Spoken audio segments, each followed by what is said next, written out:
அதே மாதிரி பெண்கள் வந்து படிக்கிற டைமில் கரெக்டாக படிச்சுட்டு நம்ம அடுத்தது ஒரு 20 வயசு 25 வயசு தாண்டிட்டா 20 வயசு அந்த டீனேஜ் முடிச்சிட்டாங்கன்னா கண்டிப்பாக வந்து நம்ம என்ன ஆகணும்னு நினைக்கிறோமோ அதை ஆகிட்டு அப்புறமா லைஃப்பை கொண்டு போகலாம்.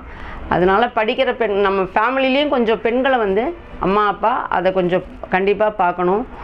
சோஷியல் மீடியாஸ் இன்றைக்கி வந்து பெண்களோட வாழ்க்கையை நிறைய சீர்குலைச்சிட்ருக்கு.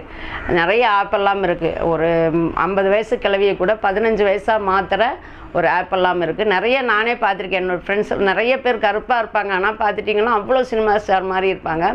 இதை நம்ம யாருன்னே ஒருத்தர் தெரியாமல் ஃப்ரெண்ட் ரிக்வெஸ்ட் கொடுத்து ஃபோன் நம்பர் கொடுத்து சாட் கொடுத்து கடைசியில் இது ஒரு லைஃபே ஸ்பாயில் ஆகும். சோஷியல் மீடியா இன்றைக்கி வந்து வேணும் வேண்டாங்கலை, ஆனால் அது எந்த அளவுக்கு நம்ம பயன்படுத்தணும் அப்படிங்கிறத வந்து கண்டிப்பாக பசங்க புரிஞ்சுக்கணும். என்னென்னா இன்றைக்கி நிறையா ஸ்கூலெல்லாம் இல்லை, ஆன்லைன் கிளாஸ் போயிட்டுருக்கு. ஆன்லைன்லேயே வந்து நம்ம